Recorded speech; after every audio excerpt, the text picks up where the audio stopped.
सिद्ध्यति योगिना कामदं मोक्षदं सेव ओंकाराय नमो नमः। अज्ञानतिमिरनादानां ज्ञानं जनं शलाकया नेत्रम् उन्मीलितं येन तस्मै श्रीगुरवे नमः। तस्मै श्रीगुरवे नमः। आज अपने को क्या सब्जेक्ट है? जैन प्लस आचार यानी जैनाचार। जैन का आचार क्या होता है?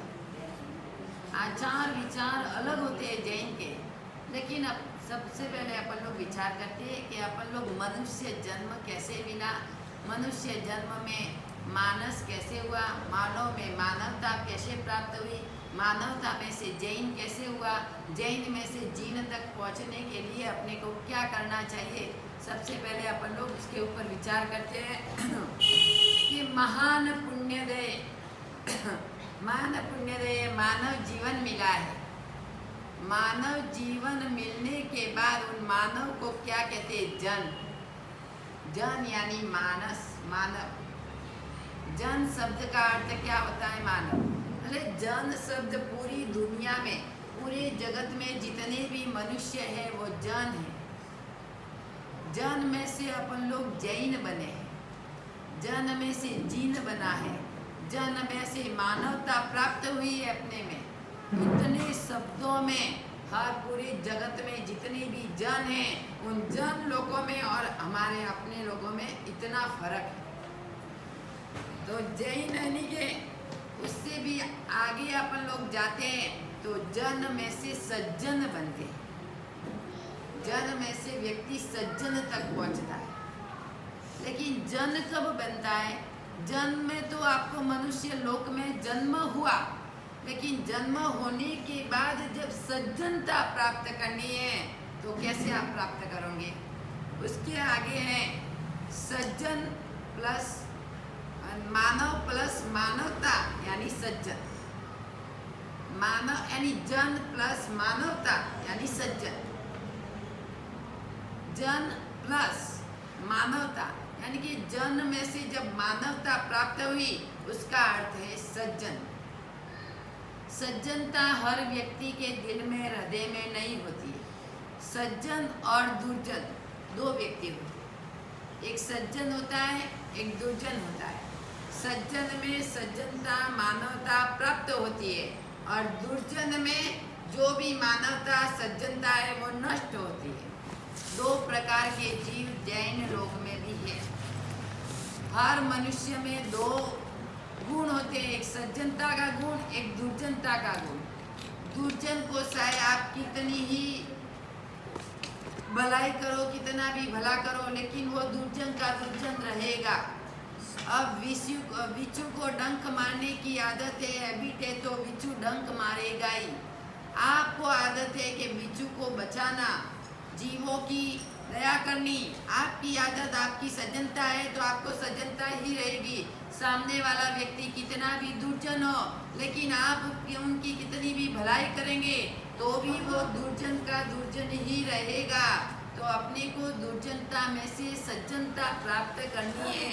उसके आगे मानवता यानी क्या होता है? मानवता यानी क्या होता है?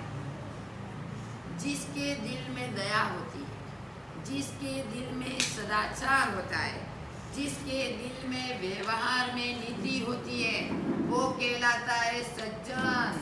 उसमें होती है सज्जनता। पहले नंबर में दया। जो भी व्यक्ति सज्जन होगा उसको दया अवश्य में होगी।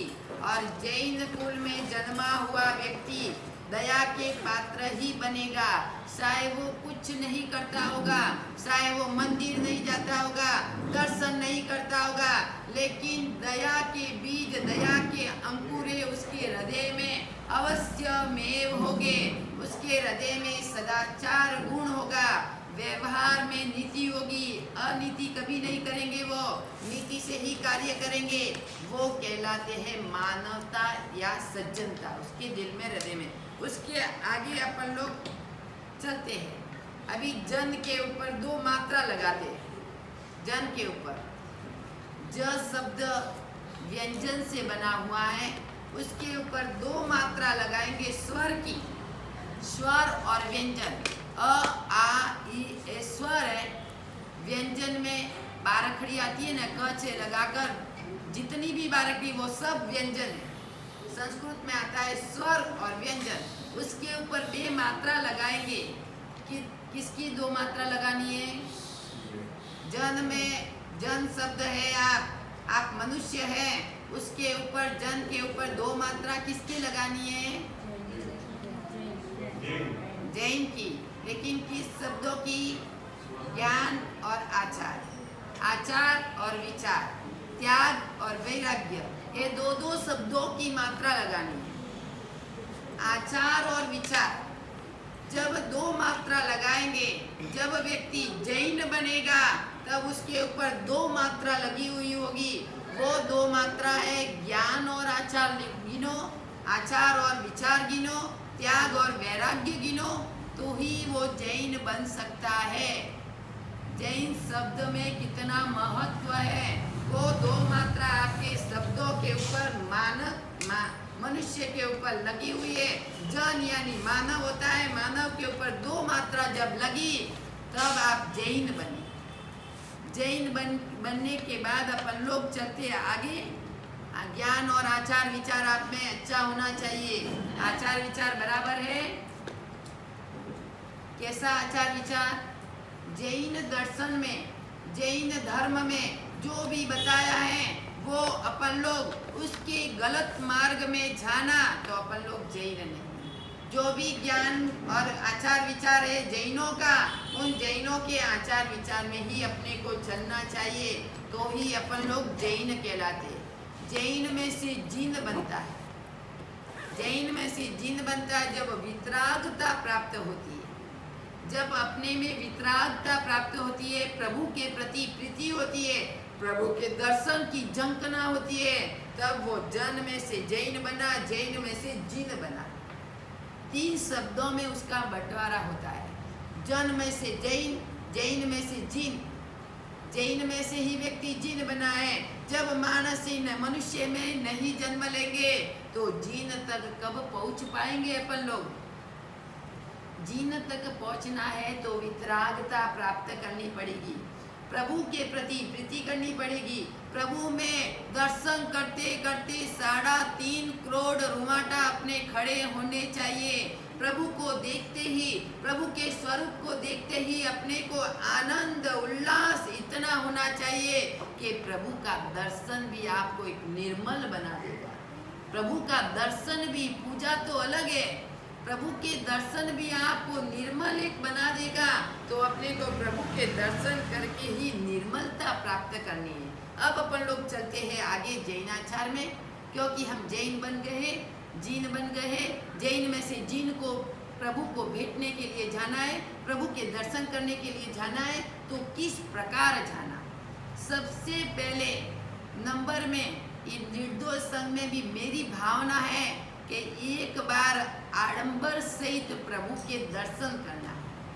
आडंबर सहित सब बच्चों को वेशभूषा में, कोई वस्तुपाल बनेगा, कोई तेजपाल बनेगा, कोई खीमा देत्राणी बनेगा, कोई भामासा बनेगा, कोई बड़े बड़े जितने भी महापुरुष हैं वो बड़े बड़े लड़कों को बना के लेके जाना है। हाथ में झंडा, अब 20 तारीख के बाद खुलने दो, हाथ में झंडा, जिन शासन का, ऐसे आडंबरों सहित अपने को प्रभु को दर्शन, यानी कि वो है चैत्य परिपाटी। चैत्य परिपाटी अपन लोगों में पर्युषण ने महापर्व में कर्तव्य आया था, वो कर्तव्य नहीं किया है। चैत्य परिपाटी यानी कि दर्शन करने जाना है। एक आप बोलो तो आपकी कोई भी पालकी हो तो उसमें भगवान रखो, भगवान का आपको ही उठाना है, रथ नहीं है, कोई बात नहीं। एक ढोल और सब बच्चे झंडा लेके आगे जिन शासन को लहराते हुए, जिन शासन की जय बुलाते हुए, प्रभु की जय बुलाते हुए अपने को आडंबर से, आपको भी राजा महाराजा जैसे जैसे कपड़े हो वो कपड़े पहन पहन के प्रभु को दर्शन करने के लिए जाना है।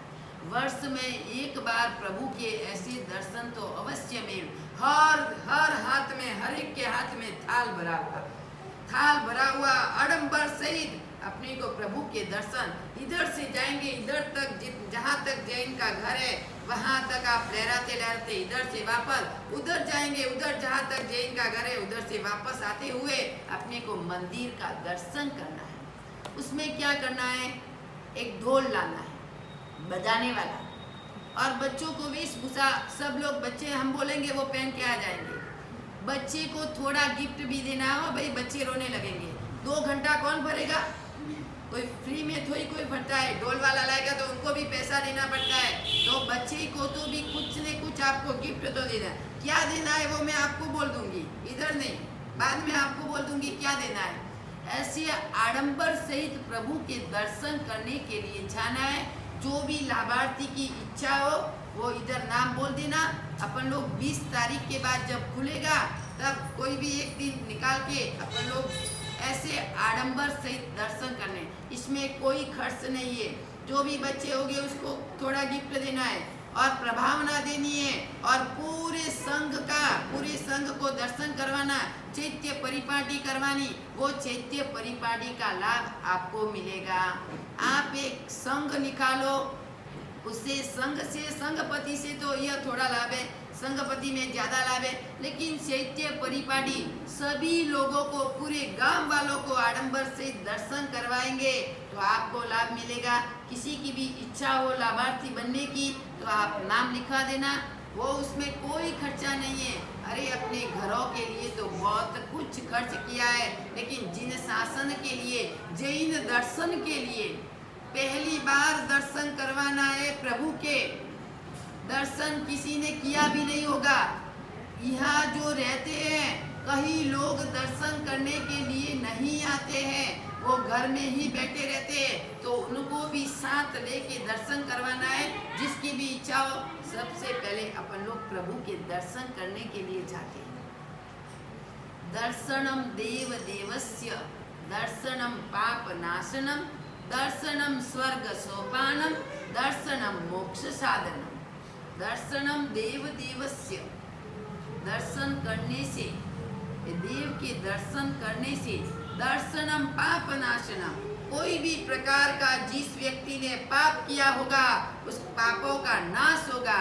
दर्शनम देव देवस्य, दर्शनम पाप नाशनम, दर्शनम स्वर्ग सोपानम, दर्शनम मोक्ष साधनम। वो ही दर्शन स्वर्ग देवलोक में सुख मिल सकता है, वो ही दर्शन से मोक्ष की प्राप्ति हो सकती है। तो सबसे पहले चलो अपन लोग चलते हैं प्रभु के दर्शन करने के लिए। प्रभु के दर्शन किस प्रकार करने हैं, प्रभु के दर्शन करने में लिए जाते हैं, उस टाइम से जैसे ही प्रभु के द्वार पे गए और प्रभु के द्वार से वापस निकले तब तक 10 तरीक का पालन करना है। कितने तरीक? 10 तरीक। उसमें पहला तरीक है निसीही तरीक, पहला तरीक है निसीही तरीक। सबसे पहले 10 तरीक है, 10 तरीक का मैं नाम बता दूं, फिर विस्तार से अपन लोग प्रभु की पूजा, प्रभु का पक्षाल, प्रभु के दर्शन किस प्रकार करना चाहिए वो अपन लोगों को समझना बहुत जरूरी है। आप सब अविधि से कर रहे हैं, इतने वर्षों से कोई भी पूजा व्यक्ति कर रहा है, हम लोग 5 महीने से देख रहे अविधि है। बोलेंगे तो क्या बोलेंगे, गुरुदेव हमारा रूटीन है, जो चलता है वो चलने दो। नहीं, कैसे चलने देंगे? प्रभु की आसाधना है। मंदिर में हम बोलते नहीं है कि आज हमारे को बोलने का मौका है कि आप क्या करते हो क्या नहीं करते हो। प्रभु के आगे बोलना बहुत आसाधना है। मैं आप प्रभु की घोर आसाधना कर रहे हो, प्रभु की घोर आसाधना। पक्षाल अपने जैन श्रावक को ही करना चाहिए। पुजारी स्नान करता है या नहीं करता है हम लोग बोलते नहीं है, उसमें गलत है। प्रभु का आपका प्रभाव है वो घट जाता है। पुजारी स्नान करता है, आपने देखा है? करता है नहीं करता है? बोलने में कुछ फायदा नहीं है, लेकिन हम लोग आंखों से देखते, कोई आचार विचार नहीं है। क्या है ये प्रभु की प्रतिमा? इस प्रभु की प्रतिमा में कितना कालास आ गया है। कितना प्रभाव कम पड़ गया है। श्रेयांसनाथ की मूर्ति जब गुरुदेव ने प्रतिष्ठा करवाई थी तो मूर्ति कैसी थी, और अब आपकी इधर की मूर्ति देखो, मूर्ति में कभी साफ सफाई होती है? अरे औरेटे आते ना, औरेटे, सोना को आप साफ करते हैं, औरेटे नहीं। उससे प्रभु की प्रतिमा हर 8 दिन में आपको सफाई करनी चाहिए। प्रभु किसके है? पहले नंबर में पुजारी के क्या? आपके। भगवान किसके हैं? तो फिर आप क्यों मेहनत नहीं करते? पुजारी के भरोसे क्यों छोड़ देते हो? आपको सुबह उठ के आना है, हर 8 दिन में प्रभु की सफाई करनी है। जब जब प्रभु की सफाई करेंगे, जितनी पीताम्बर से नहीं, औरेटे से प्रभु की सफाई करनी है। प्रभु के ऊपर जितनी भी कालास है वो कालास दूर चली जाएगी और प्रभु में तेज आएगा। जितनी भी प्रतिमा पंच धातु की है उनको भी औरेटे से इतनी चमक आएगी, इतनी चमक, आप दर्शन करते करते भी आपको आनंद आएगा। अरे दर्शन करते करते भी अपने को आनंद नहीं आता, भक्ति करने की इच्छा नहीं होती। हम लोग तो प्रभु की बहुत भक्ति करते हैं, लेकिन दर्शन करने जाते कोई भाव नहीं आता, कोई प्रभु की भक्ति करने की इच्छा नहीं होती। कैसे प्रभु है, कितना गंबारा कालास महे हो गया है। अब आपके घर में दिवाली आएगी, आप अपने घर की सफाई करेंगे, पहले नंबर में मंदिर की सफाई होनी चाहिए। मंदिर को लादी लगाई, कलर करवाया, लेकिन गंबारा कितना काला है आपने कभी देखा है? 2 मिनट खड़े रह के कम से कम प्रभु के दर्शन तो करो, सही ध्यान से, एक ध्यान से दर्शन करो, गंबारे में नजर डालो, कैसा है गंबारा, काला काला श्याम। कितनी प्रभु की घोर आसाधना है, घोर आसाधना। पहले नंबर में निशिहित्रिक आता है। सबसे पहले आप दर्शन करने जाएंगे, स्नान करते हो तो गीजर के पानी से स्नान मत करो। प्रभु की पूजा करने के लिए उसमें आपको दोष है, अलगन पानी का दोष लगता है। गीजर के पानी से स्नान कोई नहीं करना है। घर से स्नान करके जाओ तो पूर्व दिशा में मुंह रख के स्नान करो। विधि सहित जो भी आराधना करनी है तो प्रभु का प्रभाव अच्छा रहेगा। पूर्व दिशा में, पूर्व सन्मुख में मुंह रख के बाजू के ऊपर बैठ के आप गीजर के पानी के बिना जो भी दूसरा पानी छाना हुआ है उन छाने हुए पानी से आप अपना स्नान करो।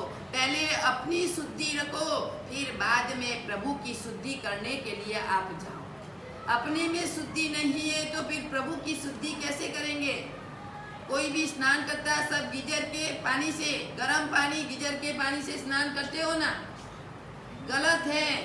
छाना हुआ पानी नहीं है, गीजर में पानी अलगन आता है। अलगन पानी में जीव जंतुओं की कितनी हिंसा होती है, उन हिंसा वाले पानी से आप स्नान करके पूजा करने के लिए जाओगे तो घोर पाप है आपको, घोर पाप। सब लोग ठंडी के दिन में क्या करते हो? गर्म पानी करो गैस के ऊपर, फिर आप स्नान करो। अलगन पानी का एक भी टिप्पा आप मत वापरो तो आपको दोष नहीं।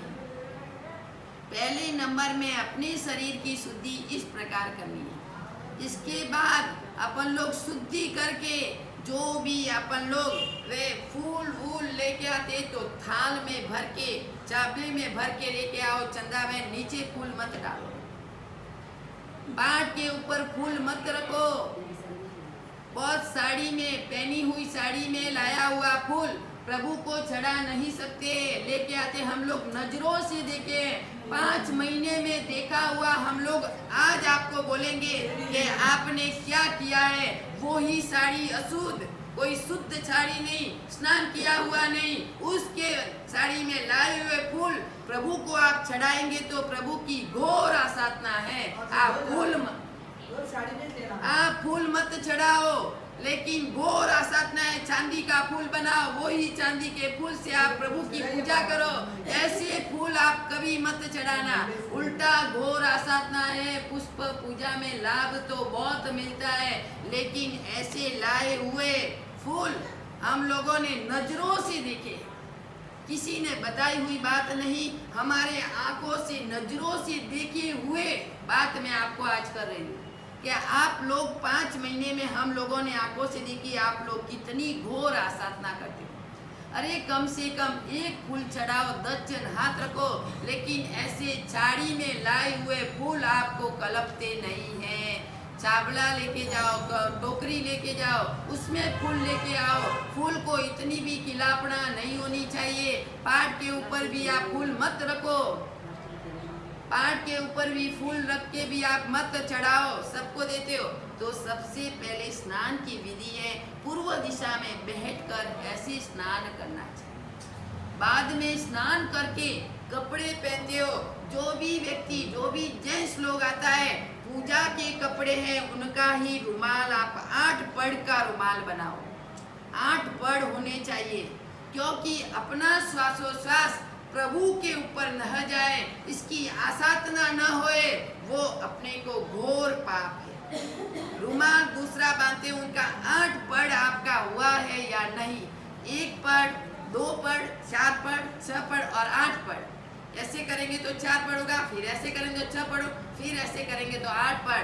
जो भी आपका खेस बड़ा है, उन खेस से आप 8 पड़ बनाओ।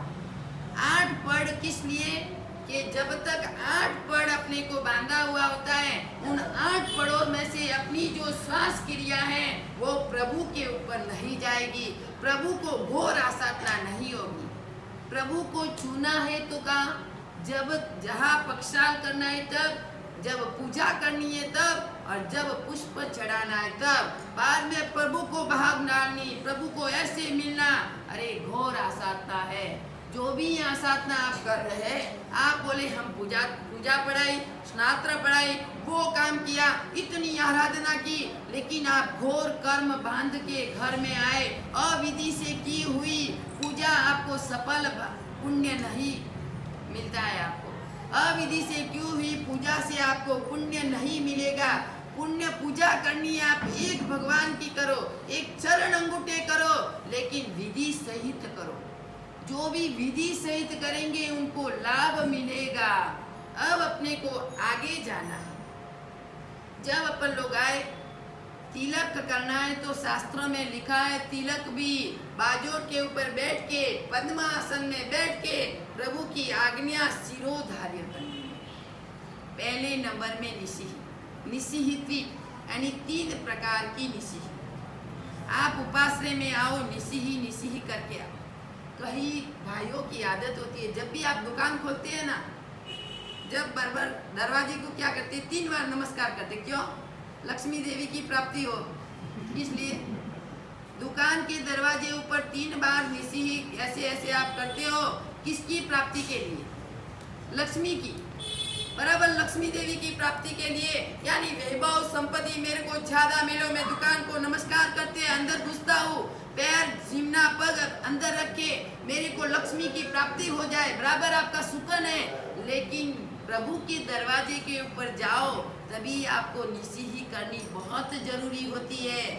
पहली निसी जब आपने सीढ़ी चढ़ी, सीढ़ी से जो बाहरना दरवाजा आया, 3 बार आप निसिही कर दो। पहली 3 बार तो निसी बोलना, फिर निसिही करके अंदर घुसा। पहली निसिही किस लिए? पहली निसिही करनी है तो किस लिए? आपको त्याग है ऐसा, संसार संबंधी बातों का त्याग। जो भी आपने संसार में आपने बातें भरी हुई थी, उन बातों का त्याग करके, हे प्रभु मैं आपके आंगन में, आपके द्वार में चल रहा हूँ, आपके द्वार में पहुँच गया हूँ, और आपके दरवाजे से आपके दर्शन के लिए आगे। अरे 25 बार उठ बैठ करनी पड़ेगी, बोलना नहीं, बिल्कुल नहीं। टाइम आई तो सही 2 समय हो जाएगी, हाँ नहीं बोलने का। 25 बार उठ बैठ कराऊंगी, बीच में बिल्कुल नहीं। अरे अपने को निसिही करनी है तो संसार संबंधी बातों का त्याग। लेकिन आप लोग क्या करते हैं, प्रभु के उधर जाके कोई भी बातें का त्याग है आपको। कोई भी बहन मिली, कोई भी भाई मिला, अरे भाई क्या है, कितने दिनों से मिले, अरे प्रभु का दरबार है, आप विचार तो करो। आपको बातें करनी है तो आपको नीचे जाओ, प्रभु के द्वार से नीचे, गुरु मंदिर से नीचे। बाद में आपको कुछ भी वो जरूरी बातें हो तो आप जा सकते, नहीं नहीं। वापस आके संसारी संबंधी बातों का त्याग किया। कोई भी व्यक्ति अपने को बात करने लग जाए, संसार संबंधी बात इधर नहीं, पहली ही निशी वहां बोली, फिर प्रभु का दर्शन किया तो नमो झिनाणम। जहां भी आप लोग बारगाम जाते हैं, प्रभु के मंदिर की ध्वजा आपको दिखती है तो आपको नमो झिनाणम बोलना चाहिए। गाड़ी में बैठे बैठे भी, तो भी आपका दर्शन का लाभ आपको मिल जाए। कहीं ध्वजाएं जाती है, कहीं गुरुदेव जाते हैं, क्या करना आपको, कोई लेना देना कुछ नहीं। गाड़ी में बड़ी मस्ती से एसी की गाड़ी में बैठे हुए बड़ी नींद ले रहे, मोबाइल है और मैं हूँ, बस क्या करना है। लेकिन जैन बने हैं तो कुछ न कुछ तो प्राप्त आपको अवश्य मेव करना पड़ेगा। ये इतना विवेक तो आपको हर व्यक्ति को होना चाहिए कि प्रभु मिले सामने, गुरु मिले तो मथेण वंदामी। कोई भी गुरु मिलो, चाहे साध्वी जी भगवंत हो, चाहे साधु भगवंत हो, रास्ते में कहाँ भी मिले, आप गाड़ी में जा रहे, आप एक्टिवा में जा रहे, तो भी आप बोलो मथेण वंदामी। हम लोग जब विहार करते हैं, ट्रक में से उतर के भाई अष्टांग प्रणिपात गुरु को देख के करता है। अजैन है, गुरु मिले, उनको भी मालूम तो है कि जैन के गुरु है, उनको भी इतना संस्कार है, और आप जैन बन के भी आपको संस्कार नहीं है। संस्कार 3 प्रकार के होते हैं। पूर्व के संस्कार, माँ बाप के संस्कार, लोही के खून के संस्कार, और व्यवहार धर्म के वातावरण के संस्कार। 3 प्रकार के संस्कार हर व्यक्ति को होते हैं। पूर्व के संस्कार, जब माता पिता धार्मिक नहीं है, नास्तिक है, फिर भी बेटा धार्मिक होगा, फिर भी बेटा संयम जीवन तक प्राप्त कर सकता है, संसार में से निकल सकता है। क्यों? पूर्व भाव का उनका संस्कार है। दूसरे नंबर में लोही खून का संस्कार। माता पिता जब आप गर्भ में थे तब इतने धार्मिक थे, धार्मिक कार्य किया, धार्मिक आराधना की, कुछ भी आराधना की, तो गर्भ में रहे हुए बच्चे को भी धर्म का संस्कार प्राप्त हुआ, तो वो बच्चा बड़ा होने के बाद छोटी उम्र में से ही धर्म को प्राप्त करेगा। और वातावरण का संस्कार, इसलिए ही तो बोला है कि अपना कुल घर लेना है तो जैन कुल की बस्ती में, जहाँ भी वातावरण ऐसा होगा, माहौल ऐसा होगा, तो बच्चे को संस्कार अच्छा आएगा। और दूसरी कास्ट में, अदर कास्ट में आप रहने के लिए आजू बाजू वो है, तो बच्चे को वो ही संस्कार प्राप्त होंगे। इसलिए वातावरण के संस्कार भी बच्चे को प्राप्त हो सकते हैं। जिस स्कूल में, जिस जगह में, जिस स्थान में आप रहेंगे, वैसे ही बच्चों को संस्कार प्राप्त होंगे। इसलिए बॉम्बे में हो, कहाँ भी हो, लोग जैन की बस्ती में रहना चाहते हैं कि जैन के टॉवर में रहने के लिए जाते हैं। मेरे बच्चे को भी जैन के संस्कार आएंगे, सब लोग जैन होंगे तो उसको दूसरे संस्कार प्राप्त नहीं होंगे। इसलिए वो संस्कार तो अपने में इतना संस्कार होना चाहिए कि गाड़ी में बैठे बैठे भी गाड़ी स्लो करो। फिर जब गुरुदेव स्लो नहीं हो रहे तो भी गुरुदेव मिले तो आप मथेण वंदामी करो, आपका वंदन स्वीकार हो सकता है। वो भी एक प्रकार का वंदन है। जगन्य, मध्यम और उत्कृष्ट 3 प्रकार के वंदन होते हैं, वो भी एक प्रकार का वंदन है। मथेण वंदामी करेंगे तो भी आपको वंदन हो गया, तो भी आपको वंदन हो गया। प्रभु की ध्वजा देख के आप नमो झिनाणम बोलेंगे तो भी आपको प्रभु के दर्शन के जितना लाभ मिल गया। और वो प्रभु की ध्वजा, उसमें भी आपको विचार करना है कि प्रभु सिद्ध भगवान के अवतार में है या अरियंत के अवतार में है, परिकर सहित है या परिकर रहित है। आपके भगवान है, उधर परिकर नहीं है, तो आपकी परमात्मा की मूर्ति सिद्ध परमात्मा की है। जो परिकर वाली मूर्ति है वो अरिहंत कहलाती है। और उसकी ध्वजा में भी जब अरिहंत है तो बीच में वाइट कलर आएगा।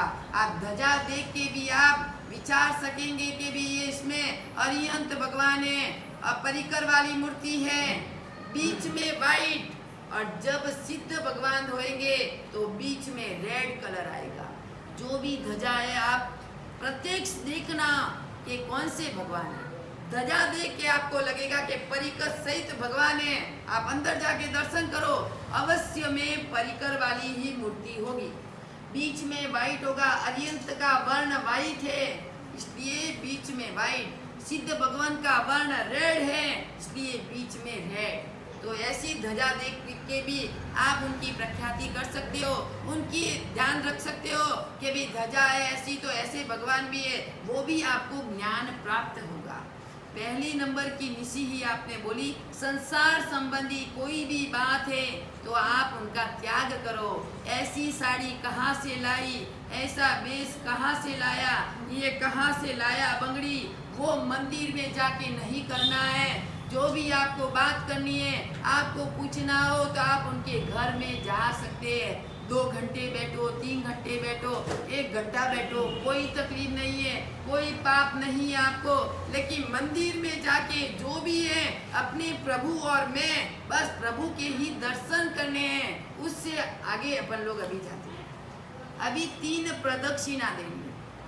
ज्ञान दर्शन चारित्र की प्राप्ति के लिए, रत्नत्रयी की प्राप्ति के लिए 3 प्रदक्षिणा देनी है। जो आप हाथ में बटुआ लेके आए, घर से थाल भर के लेके आए, सबको साथ में लेके भंडार के ऊपर नहीं रखना है। बटुआ भंडार के ऊपर रखा, थाली भंडार के ऊपर रखी, फिर बाद में प्रदक्षिणा दी। प्रदक्षिणा के दोहा नहीं आता है, नहीं आता हो तो सीख लो गुरुदेव के पास। काल अनादि अनंत नहीं आता दुआ। अरे जिन भव भ्रमण को मिटाने के लिए प्रदक्षिणा देनी है। भव भ्रमण को मिटाने के लिए प्रदक्षिणा। आप कोई बोलो, आप बोल जो प्रदक्षिणा रो नाम बोल जो। कोई के प्रदक्षिणा कोई को ना प्रदक्षिणा ने कोई को आप बोलो नाम बोलो। प्रदक्षिणा बमती नहीं, प्रदक्षिणा बोलो ना, प्रदक्षिणा नाम बोलो नहीं, कोई बोलो प्रदक्षिणा नहीं, प्रदक्षिणा। पहले नाम को भी आप, क्योंकि मारवाड़ी लोगों को बोलने की आदत, अर्थ का अनर्थ, एक बात को दूसरी बात, दूसरी शब्द को दूसरा शब्द लगा के अर्थ का अनर्थ बनता है। पर्यूषण ने बोलो पर्यूषण, पर नाम है पर्यूषण। पहले शब्दों में कितना फर्क है। प्रदक्षिणा, प्रदक्षिणा यानी कि चारे बाजू से प्रदक्षिणा देनी है। तो प्रदक्षिणा किसने दी थी? जैन रामायण आपने देखी है। जब सीता जी अशोक वाटिका में बैठी हुई थी, जब आप रोज देखते हो जैन रामायण, जब सीता जी अशोक वाटिका में बैठी हुई थी, जब वो जगदम्बा आई, बड़ी जो राक्षसनी थी जगदम्बा, वो जगदम्बा उसके पास में आई। वो बोले पूरी दिन आप रामचंद्र जी का रटन लगा हुआ है आपने, लेकिन आप रामचंद्र जी का रटन लगाते लगाते आप भी राम बन गए तो आपका घर संसार कैसे चलेगा? आप भी राम बन गए तो घर संसार कैसे चलेगा आपका? फिर सीता जी बोली, मैं जो राम का रटन करती हूँ तो रामचंद्र जी भी मेरा रटन करते होंगे, वो सीता बन जाएगी और मैं राम बन जाऊंगी तो हमारा घर संसार अच्छी तरह से चलेगा। जब भंवरा होता है, भंवरे की माटी आपने कभी देखी है? बस क्या हुआ? भंवरे की माटी आपने कभी देखी है? भंवरा उसके ऊपर क्या करता है? प्रदक्षिणा देता है, झू झू झू झू करता है। जब प्रदक्षिणा देने से बीच में जो भी वो घर में उसका बच्चा है, उसमें से यल में से भंवरा बाहर निकलता है। यल में से भंवरा बाहर निकलता है तो भंवरा उनका रटन करते करते करते वो भी भंवरे को बाहर निकलता है। तो अपने को भी प्रभु का स्मरण करते करते दर्शन ज्ञान चारित्र की रत्नत्रयी को प्राप्त करने के लिए, 3 भव भक्ति को भरने के लिए, भव में भी भ्रमण नहीं करने के लिए अपने को 3 प्रदक्षिणा देनी है। 3 प्रकार, बटुआ हाथ में, थाली हाथ में, जो भी फ्रूट मिठाई कोई भी आप लेके आए वो सब ऐसे हाथ में लेके फिर प्रभु की प्रदक्षिणा लेनी। आप भंडार पे ऊपर रखते हो, नहीं रखना। आप बाजोट के ऊपर रख के जाते हो, नहीं रखना। जो भी आपके हाथ में, कल से शुरुआत करना। थाली भरी हुई, केसर, फूल, जो भी है, थाली, फ्रूट, मिठाई, जो भी आपके हाथ में लेना, बटुआ भी आपके हाथ में लेना। फिर बाद में आपको प्रदक्षिणा देनी है प्रभु की दुहा बोलते बोलते। किसी को दुहा नहीं आता होगा तो गुरुदेव के पास में आप सीख लेना। 3 दुआ 6 दुआ है। एक भक्ति में 2 दुआ बोलने, दूसरी भक्ति में 2, तीसरी भक्ति में 2। तो वो अपना जैनों का आचार। इस प्रकार आप जो प्रभु की पूजा करते, कितनी टाइम लगेगी? आपने तो दिया टपका और चले घर पे। बाइक पे आए थे ऐसे और टपका दिया प्रभु को और घर पे चले। ऐसी पूजा क्या काम की? ऐसी पूजा क्या काम की? कम से कम इतना तो नियम अवश्य में आप लो कि जब भी मेरे को प्रभु दर्शन के लिए व्याख्यान में, धर्म स्थान में, वाहन का त्याग, साधन का त्याग, वॉकिंग करने के लिए आप 2 किलोमीटर 5 किलोमीटर चल सकते हो, वॉकिंग करने के लिए इतना जाते हो, लेकिन प्रभु के दर्शन बिना साधन आप नहीं कर सकते। प्रभु के दर्शन बिना साधन नहीं कर सकते। भले ही 1 किलोमीटर हो अपना दूर घर, भले ही 2 किलोमीटर हो, अपन ऐसे ही समझो कि वॉकिंग के लिए अपन लोग नहीं जाते। तो यह तो धर्म स्थान के लिए जाना है तो मैं चल के ही आऊँगा, मेरी वॉकिंग होगी, मेरी स्वास्थ्य है, मेरा शरीर अच्छा चलेगा और प्रभु के दर्शन का लाभ भी मेरे को मिलेगा। प्रभु के दर्शन का लाभ भी मेरे को मिलेगा। अभी अपना प्रदक्षिणा ठीक हो गया। 3 प्रकार की प्रदक्षिणा, 3 प्रदक्षिणा दी। दूसरी निशी, जब प्रदक्षिणा देते हो, मंदिर में कोई मरा हुआ, कोई अशुद्धि तो नहीं है आपके मंदिर में, कोई मरा हुआ, कोई बांदा, कोई मरा हुआ कीड़ा मकोड़ा कोई पड़ा तो नहीं है, वो उनकी शुद्धि करवा के फिर दूसरी निशी ही बोलनी है गबारे के बाद। उसके बाद में प्रभु पुजारी को भी एक काम नहीं सौंपना आपको। पुजारी ये लाओ, पुजारी ये लाओ। पुजारी आपका नौकर नहीं है, आप सेठ नहीं है मंदिर में। मंदिर में सेठ बन के जाते हो या नौकर बन के, तो पुजारी को भी काम सौंपना आपकी मना है। पुजारी को क्यों बोलते हो केसर लाओ, वो लाओ, दूध लाओ, वो लाओ? क्यों भाई? घर में तो अपना बिल्कुल नहीं चलता है। घर में तो बहुओं के सामने, बेटाओं के सामने कुछ नहीं चलता, चुपचाप बैठे रहते हो और पुजारी के उधर आके इतना ऑर्डर छोड़ते हो। क्यों? पुजारी अपना कोई नौकर नहीं है, वो प्रभु की पूजा करने के लिए, अपनी आजीविका चलाने के लिए आता है। प्रभु अपने हैं, अपन प्रभु के नौकर हैं। प्रभु की पूजा करनी है तो अपने को करनी है, अपने ही तो प्रभु है। कोई भी थाली लाओ, वो लाओ, दीपक लाओ, वो कहा है? अरे आप ढूंढ नहीं सकते?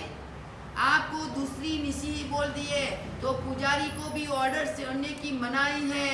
लेकिन व्यक्ति पुजारी को कितना ऑर्डर जमाते हो? घर में तो बिल्कुल नहीं। घर में गए कि चुपचाप 24 कलाक का मुंह, बहुओं के आगे ऑर्डर छोड़ो। अरे अपने बच्चों के आगे, अपने पतिदेव के आगे, अपने बहुओं के आगे आप ऑर्डर छोड़ो, क्या जवाब मिलेगा आपको? तो वो ही पुजारी प्रभु के सामने पुजारी को ऑर्डर छोड़ते हो तो महापाप है, महापाप। आप अपनी हाथों से काम नहीं कर सकते, मंदिर का काम अपनी हाथों से नहीं कर सकते। घर में तो कितना काम करते, दुकान सुबह उठ के पूरी दुकान चकचकाट बनाते हो, तो मंदिर भी तो अपना है। दुकान अपनी है तो मंदिर ही अपना है, उपाश्रय अपना है, तुका घर अपना है। तो फिर उन धर्म स्थानों को भी अपना ही समझो। जैसी दुकान घर अपना समझते हो, वैसी धर्मशाला और मंदिर को भी अपना ही समझो। हम लोग वर्ष में एक बार मंदिर की शुद्धि कराते हैं, लेकिन इधर तो कोई आने के लिए तैयार होगा। मंदिर की शुद्धि अवश्यमेव दिवाली के पहले, परिषण के बाद अवश्यमेव करनी चाहिए। जब पहले घर की सफाई करने, उसके पहले मंदिर की सफाई करनी। अरे पुजारी नहीं करता है, पुजारन नहीं करती है, उसका लेना देना अपने को क्या है? अपने को प्रभु प्यारा है। जिस कुल में अपन लोगों ने जन्म लिया है, जो देव गुरु धर्म अपने को मिली है, तो देव अपने हैं, ये प्रभु अपने प्यारे हैं। प्रभु ऐसे प्यारे प्रभु की सेवा करनी, उसकी सफाई करनी अपना ही काम है, दूसरों का काम नहीं। एक मंडल बनाओ, कहाँ कहाँ गांव में तो एक सफाई करने के लिए, प्रभु के दर्शन सफाई करने के लिए मंडल बना हुआ है। पूछो सपना बहन को, बॉम्बे में बहुत जगह है, मंडल है। हर 10 दिन में, हर 15 दिन में मंदिर की वो सफाई करने के लिए आए। जब हम नेलूर में गए थे तब नेलूर में मंदिर की सफाई करवाई थी। ऊपर शिखर ऊपर चढ़ के लोगों ने सफाई की थी। शिखर ऊपर जेंट्स लोग चढ़ते हैं, नीचे की सफाई बहनें करती है। तो अपना इतना छोटा सा, इतना प्यारा सा मंदिर है, उसमें सफाई करने में कितने घंटे लगते हैं आपको? कम से कम 1 घंटा 2 घंटा, इसमें क्या, लेकिन उसमें लाभ कितना अनंत लाभ है। अरे भव की सफाई करने के लिए कभी कहाँ जन्म हो जाएगा, लेकिन प्रभु की सफाई की तो आपको कहाँ भी झुकना नहीं पड़ेगा, कहाँ भी सफाई करनी आपको नहीं पड़ेगी। आपको ऐसा अवतार प्राप्त नहीं होगा। रोज मंदिर में झाड़ू निकालना है, झाड़ू निकालने से एक आइंबिल का लाभ मिलता है। कहाँ हमारा चातुर्मास था, मैंने बोला मंदिर में झाड़ू, अरे पुजारी बोला मार साहब आप जैसे आए तो बराबर। एक जना ही झाड़ू साफ किया, दूसरी जना झाड़ू, मंदिर चकचकाट हो गया। इतना भी कचरा नहीं। मंदिर में झाड़ू निकालने से, उपासने में झाड़ू निकालने से एक आइंबिल का लाभ मिलता है। आप आइंबिल कर नहीं कर सकते, आप मना बोलते हैं आइंबिल नहीं होता है, हम लोग गुरुदेव नहीं बाता है, वो मेट होती है वो, तो आइंबिल का लाभ लो तो आइंबिल अवश्य में करने में उदय में आएगा आपको। मंदिर में रोज झाड़ू काजा निकालना है आपको। काजा निकालने से पहले आप काम नहीं करना है। भले ही उन्होंने काजा निकाल लिया, लेकिन अपनी हाथों से साफ सफाई से आप काजा निकालो। घर में कितना काम करते हो, बूढ़े बूढ़े लोग भी कितना काम करते हैं, और मंदिर में जाते बोले ये अभी नहीं होता, ऐसे नहीं होता, ऐसे नहीं होता। क्यों भाई? अपने घरों में जितना काम करते हो उतना ज्यादा तो मंदिर में पहले करो। घर में कम करोगे तो भी चलेगा। घर में बहुएं इतनी जो 100% बहुएं अच्छी होती है, वो बोले नहीं मम्मी जी आप काम नहीं करना, बैठो आराधना करो, तो आप मंदिर का तो करो कम से कम। उसके बाद प्रदक्षिणा त्रिक अपना हो गया, उसके बाद अपने को करना है। अभी तो अभिषेक में तो बहुत टाइम है। अभिषेक आप तो सीधे आए और सीधे अभिषेक में घुसे, सीधा अभिषेक कभी नहीं होता है। अभी तीसरा त्रिक है प्रणाम त्रिक। प्रणाम त्रिक भी 3 प्रकार के प्रणाम है। अंजलिबद्ध प्रणाम, अर्धावनत प्रणाम और पंचांग प्रणिपात प्रणाम। पहले नंबर में अंजलिबद्ध प्रणाम, यानी कि दोनों हाथ जोड़ के अपने को प्रभु को नमस्कार करना है। अर्धावनत प्रणाम, आधा शरीर झुकना चाहिए। जब प्रभु को दर्शन करे, इधर से कमर की तकलीफ है, अरे मेरा पैंट जो शर्ट किया है वो निकल जाएगा, ऐसे अक्कड़ के अक्कड़ प्रभु के सामने खड़े रह गए और अक्कड़ के अक्कड़ बस ऐसे के ऐसे भी नहीं होगा, तो आप हजारों के सामने झुकने वाले एक देवादिदेव प्रभु को ही छोड़ते हो। हजारों के सामने आप झुकते हो, हजारों के सामने आप आजीजी करते हो। अरे भाई थोड़ा थोड़ा थोड़ा, जो कोई इंस्पेक्टर आया, कोई इनकम टैक्स वाला है, उसके सामने झाड़े साहब साहब साहब साहब साहब करेंगे आप, साहब थोड़ा। आप कितना झुकते हो, कितना हाथ जोड़ते हो, कितनी आजीजी करते हो, इसलिए अनर्थ पैसों के लिए साहब करते हो। झाड़ू निकालने के लिए तैयार हो जाते हो, साहब आप नहीं हम लोग कर लेंगे। लेकिन मंदिर प्रभु देवादिदेव निरंकारी नदेशी इतने तीर्थंकर बड़े देव, उनके सामने आप अकड़ रहेंगे ऐसे कैसे खड़े, मेरा शर्ट जो इंसर्ट हो जाएगा, निकल जाएगा, हम नहीं झुकेंगे। अरे भैया तू हजारों के सामने झुकने वाला एक प्रभु को के सामने झुकेगा तो किसके सामने झुकने की तेरा नहीं पड़ेगा, झुकना नहीं पड़ेगा। भवो में संसार में किसके सामने झुकना नहीं पड़ेगा, प्रभु के सामने। अर्धावनत, कमर से पूरा शरीर नीचे झुकना चाहिए। कमर की तकलीफ होगी आपको, तो भी मिट जाएगा। आपको डॉक्टर के पास जाने की जरूरत नहीं है। कोई डॉक्टर, सब लोग आते हैं, दर्शन कैसे करते हम देखते हैं ना। हमारा ही तो चैत्यवंदन चलता है, दर्शन करते, अरे देखा ऐसे कि ऐसे भी नहीं होता है, बस ऐसे हाथ भी नहीं झुकता, हिलता भी नहीं, अक्कड़ खड़े रह के दर्शन करके तिलक लगाया इतना बड़ा और चल पड़े बाहर। कोई प्रभु की स्तुति नहीं, कोई प्रभु के दर्शन नहीं, प्रभु का स्वरूप कैसा है, प्रभु कैसे है, कौन से भगवान है, कोई किसी को मालूम नहीं है। पांचों भगवान के नाम तो याद हो गए मेरे ख्याल से। अरे छोटा मंदिर है, जब बड़ा मंदिर होता है तो कहाँ कहाँ कितने भगवान है किसी को मालूम ही नहीं होता। तो अपन लोग हजारों के सामने झुकने वाले एक प्रभु को ही छोड़ते हैं। लेकिन हजारों को झुकने से पहले प्रभु के सामने झुको तो आपको अवश्य मेव लाभ मिलेगा। किसी हजारों व्यक्ति के सामने आपको झुकना नहीं पड़ेगा। जो हजारों के सामने नहीं झुकना है, एक प्रभु के सामने झुको। बहु भाव का लाभ है। बहु भाव की जो दुर्गति में जाने वाले, कहीं भी जा झुकने वाले, कहाँ भी आपका वह जन्म नहीं होगा, क्योंकि प्रभु की इस प्रकार पूजा की। बाद में है पंचांग प्रणिपात। आप क्षमा समर्पण देते हैं, कैसे देते हो? अभी तो गुरुदेव ने आपको सिखाया, ऐसे दोनों हाथ का टेका रख के।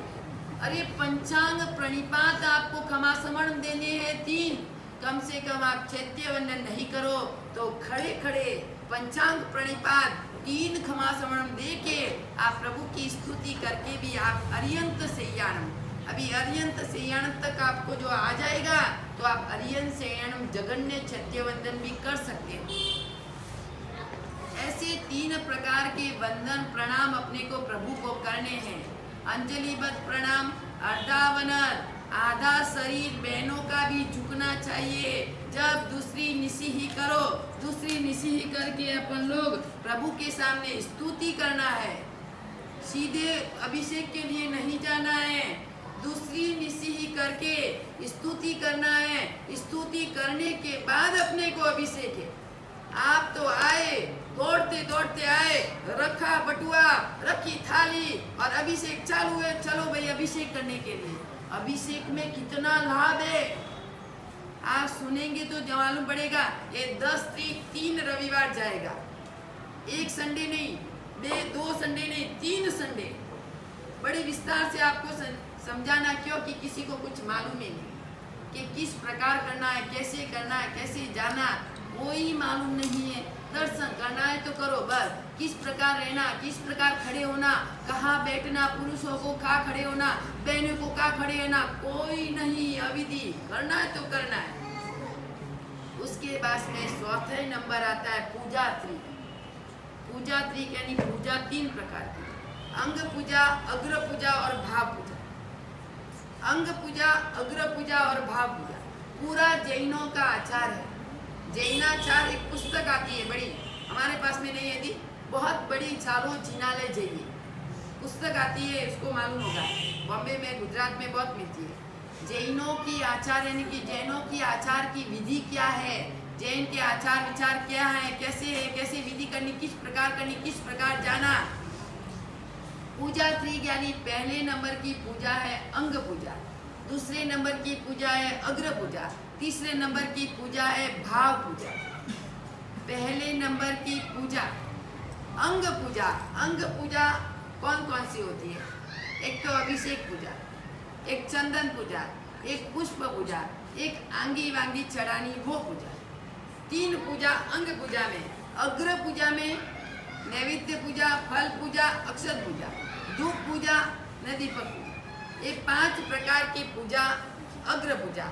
उसके आगे चामर डालना, पंखा डालना और दर्पण में प्रभु का प्रतिबिंब देखना, वो 3 ऐसे अंग पूजा। और भाव पूजा में चैत्यवंदन करना, स्तुति बोलना, प्रभु के गुणगान गाना, वो 3 प्रकार की पूजा है भाव पूजा। अभी पूजा त्रिक में 4थे नंबर में आती है अष्ट प्रकार की पूजा। पहले नंबर में अपने को अभिषेक पूजा आती है। पहले नंबर में जल से अभिषेक पूजा, लेकिन अभिषेक पूजा में पंचामृत अभिषेक होना चाहिए।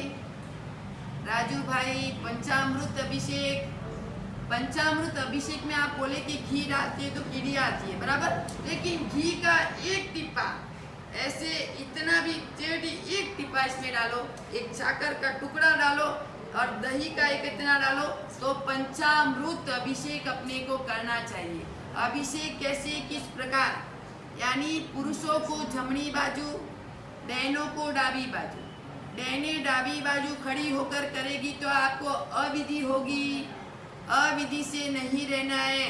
पहले नंबर में जितने भी जेंट्स हैं उन जेंट्स को जाने दो, बाद में जितनी भी लेडीज हैं उन लेडीजों को जाने दो। ऐसे अभिषेक, लेकिन अभिषेक की धारा, पानी, एक शुद्ध पानी लाना है कुएं से। अभिषेक का कुएं से पानी। जब हरिणी कमिसी देव इंद्र महाराजा अभिषेक करने के लिए मेरू पर्वत ऊपर जब गए थे तब 5 रूप धारण किया था। 5 रूप, 2 हाथ में चामर, 2 हाथ में पंखा, 2 हाथ में वज्र, एक लेके बैठे थे। ऐसा 5 रूप धारण करके प्रभु को मेरू पर्वत ऊपर लेके गए थे। वो ऐसे पर्वत का, ऐसे पानी, चिरोदधी जल समुद्र, प्रभु वो तो मैं नहीं ला सकती, मेरी ताकत नहीं है इतनी, मेरी शक्ति नहीं है इतनी जो वो मैं ला सकूं जल, लेकिन अवश्य में कुएं का शुद्ध पानी तो मैं अवश्य में ला सकती हूँ। जिसके घर में कुआं है उन कुएं का शुद्ध पानी बाल्टी में कपड़ा रख के शुद्ध पानी छान के अभिषेक के लिए आप लेके जाएंगे तो उसमें बहुत लाभ है। और वो भी नहीं ला सकते तो इधर जो पानी आता है वो पानी में भी कपड़ा बांधा हुआ, छाना हुआ पानी अपने को होना चाहिए। आपको क्या लेना देना, ये तो पुजारी का काम है, आपको कुछ लेना देना है, लेकिन आपको ध्यान रखना चाहिए पानी छाना हुआ है नहीं है, क्या हो अभिषेक करना, सुगंधित अभिषेक। पूरा मंदिर एक सुगंधित बनना चाहिए। एक राजकुमार था, राजकुमार नई नई शादी होने वाली थी, शादी के लिए जा रहा था, बीच में मंदिर आया। कभी आपको ऐसी इच्छा होती है कि कोई लोग शादी करने के लिए जाते हैं और बीच में मंदिर आया तो मंदिर के दर्शन तो करूं पहले, बाद में संसार में पैर रखूं। मंदिर में दर्शन करने के लिए आया, जेब में सेंट की बोतल डाली हुई थी, छोटी छोटी सुगंधित। अभी वहाँ अभिषेक चल रहा था, उसको लगा अरे अभिषेक की धारा है, मैं भी मेरे अभिषेक में कुछ न कुछ, मेरे पास में कुछ नहीं है, सेंट की जो बोतल है अत्तर की, वो अत्तर बोतल अभिषेक में डाल दूं और मैं भी अभिषेक की धारा में वहाँ का वहाँ खड़ा रहूं, प्रभु का अभिषेक करवा के मैं बाद में जाऊं, संसार में पैर रखूं। जैसे उन्होंने अभिषेक की धारा में बोतल डाली और वहाँ ही खड़े इतने विचारों में जैसे अभिषेक की धारा चल रही थी, वो प्रभु के स्वरूप को देखता रहा, प्रभु के ध्यान में ही खड़ा रहा। ध्यान में चढ़ते इतना विचार ऊपर चढ़ गया कि अभिषेक की धारा तो वहाँ हो रही है, मेरे कर्मों के मेल को मैं धो रहा हूँ। वो अभिषेक नहीं करता था, आप तो अभिषेक करते हो। वो तो खड़े पार्टनरशिप यानी हाथ जोड़ के खड़ा हुआ था, बस मैं भी उनका पार्टनरशिप हूँ, जो भी वो अभिषेक करवाए उसका लाभ मेरे को भी साथ में ही है, हाथ जोड़ के खड़ा। लेकिन फिर भी इतने भावों में खड़ा हुआ था। इतने भावों में खड़े होते होते भी उन्होंने विचार के कर्मों को मेल धोते देव दुंदुभी केवल ज्ञान की प्राप्ति, कहाँ उनकी शादी और कहाँ अभिषेक। एक ऐसा मंदिर सुगंध महे बन गया कि अभिषेक की गई धारा में प्रभु के स्वरूप को देखा उन्होंने। प्रभु के स्वरूप को देखते देखते भी केवल ज्ञान प्राप्त हो गया, कितनी धारा में चढ़ गया। इसलिए अपने को अभिषेक करवाना है प्रभु की शुद्धि के लिए। प्रभु की शुद्धि के लिए ही तो अभिषेक। एक अभिषेक में आपको अभिषेक करने को नहीं मिले कोई बात नहीं, आप हाथ जोड़ के वैसे ही प्रभु को देखना है बस, कि जो भी प्रभु के शिखा के ऊपर से जो धारा गिर रही है उन धारा को देखना है और प्रभु के स्वरूप को देखना है, प्रभु का स्वरूप कितना बदलता है। मंत्रा अक्षरों से प्रभु का स्वरूप कितना बदलेगा। आपको एक प्रभु का रूप एक अलग ही दिखाई पड़ेगा।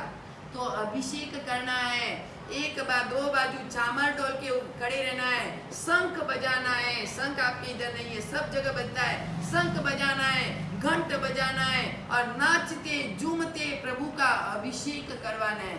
आजू बाजू घर वाले जो रहते होंगे उनको लगेगा कि प्रभु का पक्षाल अभिषेक चालू हो गया है। अभी हम लोग भी दौड़ दौड़ के जाए।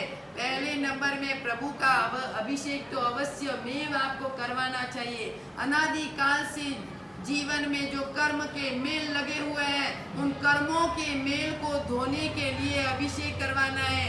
चंपालाची राजू भाई 2, तीसरे नंबर में दमयंती बहन, पेमा बहन और कौन आते, चंद्रा बहन, 2 3 4 जने, बस 2 बहनें और 2 भाई, प्रभु का अभिषेक हो गया।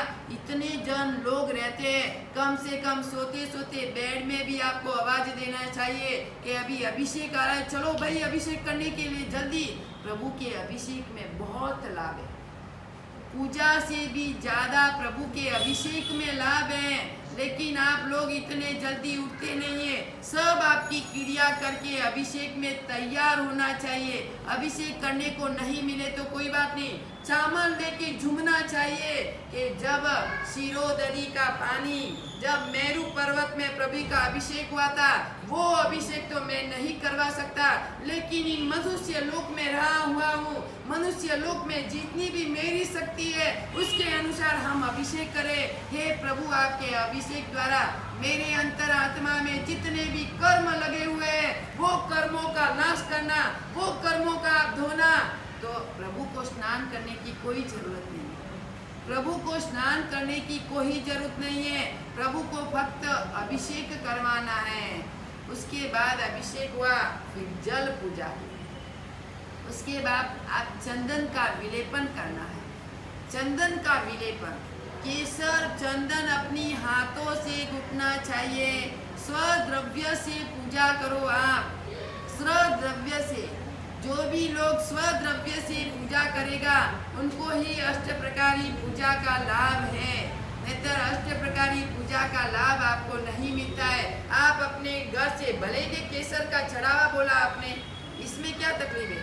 केसर का चढ़ावा बोला, जिसकी कैपेसिटी नहीं है, जिसकी परिस्थिति ऐसी है वो वापरेंगे, अपने को क्या लेना। अपन लोग केसर जो गोसी चंदन वो तो नहीं ला सकते, लेकिन कश्मीर का केसर तो अच्छे में अच्छा प्रभु के लिए ला सकते हैं। घर में बहुत कुछ लाते हो तो प्रभु के लिए कश्मीर का केसर लाके थोड़ा सा अपन लोग घुट के लाल लाल प्रभु का केसर, प्रभु लगेंगे केसरिया केसरिया केसरिया। इसलिए तो बोले केसरिया, प्रभु आप कहाँ विराजित है।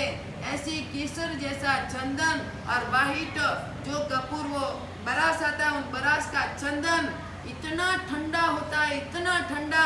अरे पुजारी तो बेचारा क्या करेगा, उनको तो जितना देंगे उतना ही घसेंगे, उनको क्या लेना देना है। लेकिन आप अपने हाथों से, अपने घर से एक साड़ी कम पहनो, 12 महीना में एक ड्रेस कम वापरो, होटल में 1-2 बार कम जाओ, लेकिन प्रभु के लिए स्वद्रव्यों का सामान अपने हाथों से लेके जाओ, अपनी पेटी में लेके जाओ।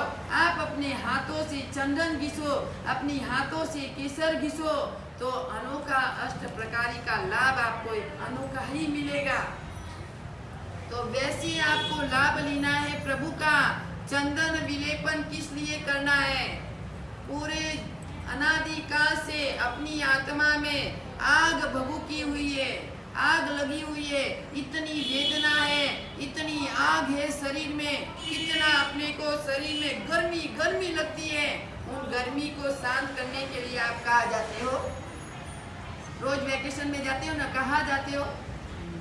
पीने के लिए, जीवन को शांत बनाने के लिए कहाँ जाते हो? कहाँ जाते हो पीने के लिए? रोज वैकेशन में जाते हो, दिवाली वैकेशन, समर वैकेशन, अभी तो लॉकडाउन। इंडिया से बाहर जाते हो, किस लिए? अपनी आत्मा को शांति करने के लिए। लेकिन मैं बोलूं, आप अपनी आत्मा को शांति करने के लिए जो हिमालय पहाड़ ऊपर चले जाएंगे, तो भी आपके आत्मा में, आपके शरीर में ठंडक नहीं होगी, शरीर में शीतलता नहीं प्रकट होगी। लेकिन अपने को जो शीतलता प्रकट करनी है तो प्रभु की शीतल पूजा करो, प्रभु की शीतल पूजा करो, उसमें आपको शीतलता प्रकट होगी। प्रभु को तो शीतलता की कोई जरूरत नहीं है, प्रभु तो निरंकारी नदेशी शांत मुद्रा है उनकी। लेकिन अपने अंदर लगी हुई आग, अपने अंदर आत्मा में लगी हुई आग को दूर करना है, आग को ठारना है। आप हिमालय पहाड़ ऊपर बर्फ की लादी के ऊपर सो जाएंगे, एसी में सो जाएंगे, कहाँ भी सो जाएंगे, लेकिन आपका दिमाग ठंडा नहीं होगा। जितना दिमाग ठंडा होगा प्रभु की शीतल पूजा करने से। अपने को पूजा करनी है तो इस प्रकार करनी है, घर से सामग्री लेके जाना सीखो। आप मैंने शुरुआत करना कल से, घर में आप नहीं हो तो आप 8 दिन में मंगवा के भी घर से सामग्री लेके जाओ।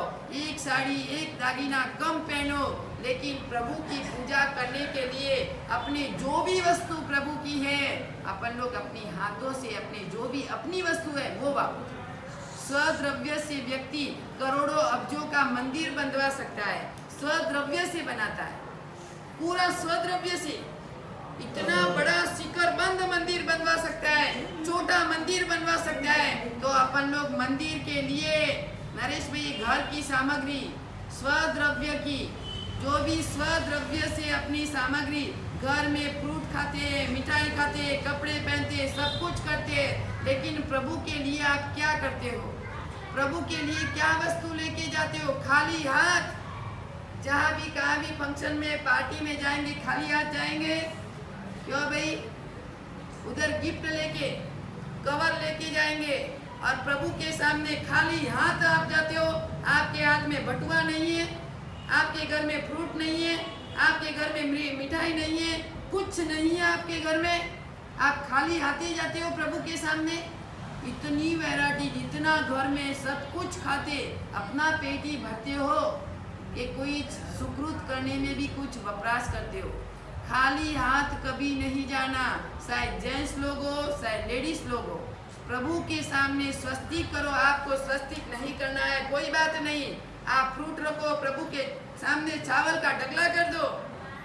अरे प्रभु को अर्पण करना है, प्रभु को अर्पण करना है तो ऐसी ढगली कर दो। स्वस्तिक नहीं बनाना आता कोई बात नहीं, कोई दोष नहीं है इसमें, कोई दोष नहीं। आप फ्रूट भी रखो उसके ऊपर, आप मिठाई भी रखो, पैसा भी भंडार में, लेकिन पद्मावती का जो भंडार है वो प्रभु का भंडार और पद्मावती का भंडार दोनों साथ में। पद्मावती श्राविका है, प्रभु निरंकारी नवदेशी है, उसका दोनों भंडार आपके शामिल है, नहीं चलता है। अलग रखो डिब्बा, या तो स्टील का डिब्बा लाके उसके सामने रख दो, लेकिन पद्मावती का भंडार प्रभु के सामने नहीं चलेगा। वो भी पैसा देव द्रव्य का हो जाएगा। पद्मावती एक श्राविका है, भैरू जी एक श्रावक है, मणिभद्र एक श्रावक है, जो भी इष्ट देव है वो श्रावक श्राविका है। उनको आप प्रणाम करते हो, उनको अंगूठे से तिलक करते हो, क्योंकि उनका सम्मान सत्कार किया जाता है। तो वो भंडार भगवान के साथ में नहीं चाहिए, गलत है। हम लोग देख रहे 5 महीनों से, लेकिन अच्छा हुआ कि नरेश भाई ने बोला कि भाई गुरुदेव जैनाचार के बारे में आप कुछ समझाओ। 18 साल पहले मैंने जैनाचार के बारे में समझाया था, सब लोग जगह सबको मालूम है, बॉम्बे बेंगलोर सबको, लेकिन आपके इधर पहली बार चातुर्मास हुआ है। तो जैनाचार का मतलब क्या होता है कोई किसी को मालूम नहीं। इसलिए पद्मावती जी का जो भंडार है ना जवेसन जी, वो भंडार आप अलग कर दो। लेकिन नजर प्रभु की पड़ती है तो नहीं चलता है, वो पैसा देव द्रव्य का हो जाता है। इसलिए आप चाहे स्टील का डिब्बा ला दो इतना बड़ा, और वो पद्मावती का भंडार या छोटा भंडार लाओ, आप भंडार लाओ हमारी तरफ से, हमारे को लाभ लेने दो। बहुत लोग ये वक्त हमारी तरफ से एक छोटा सा भंडार पद्मावती के उधर लाओ, और पद्मावती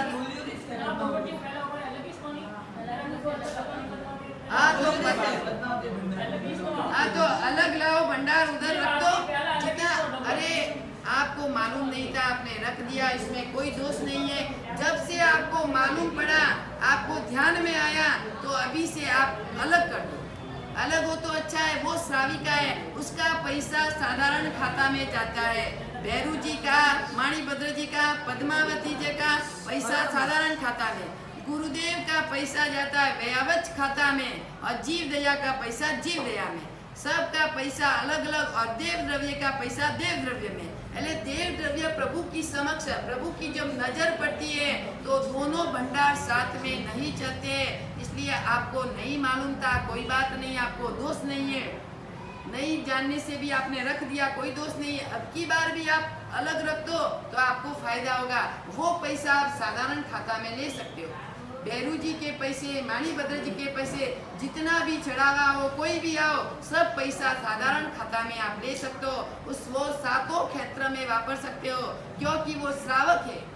पूरा नाकोड़ा जी चल रहा है भैरू जी के ऊपर, भोजनशाला पेड़ी सब भैरू जी के ऊपर। पूरा नाकोड़ा जी तीर्थ भैरू जी के ऊपर चलता है, तो वो अपने श्रावक है, उसमें कोई दोष नहीं है। उसका पैसा आप कहाँ भी वापर सकते हो। साधु साध्वी को भी आप दे सकते हो, श्रावक श्राविका कोई साधर्मिक है उसको भी दे सकते हो। कहाँ भी सातों क्षेत्र में वो पैसा आप वापर सकते हो, कोई दोष नहीं है। भोजनशाला के उधर भी वापर सकते हो। श्रावकों को खाने के लिए भी, जो गरीब है उनको भी दे सकते हो, कोई तकलीफ नहीं है। तो अपने को वो भंडार एक रखा है। वो अभी अपने को अभिषेक पूजा हुई, शीतल पूजा हुई, अभी अपने को पुष्प पूजा करनी है। पुष्प कैसा लाना चाहिए? गुलाब का फूल।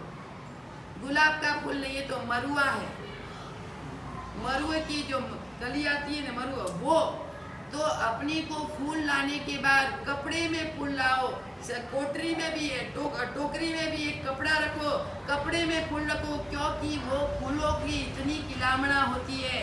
एक फूल तोड़ने से भी कितना पाप है, लेकिन अपने को प्रभु पूजा में कितना लाभ बताया है। कितने जीवों की हिंसा। वही फूल बाजार में जब बेचेंगे, किसके वेणी में डालेंगे, किसको हाथ में नाक के उधर सूंघेंगे, पगों के नीचे छगत के मर जाएंगे।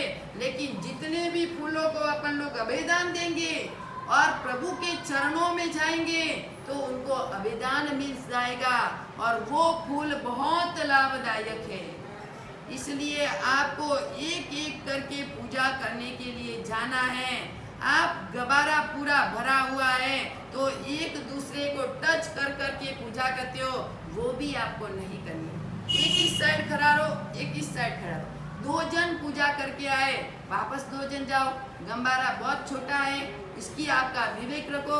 जितना भी गंबारा उतना विवेक रखोगे तो अच्छा रहेगा। पहले 2-2 जन पूजा करने के लिए जा सकते हो। एक जन इधर खड़े रहते, एक जन इधर खड़े। जेंट्स लोग हो तो इधर जेंट्स खड़े रहेंगे, इधर लेडीज खड़ी रहेंगी।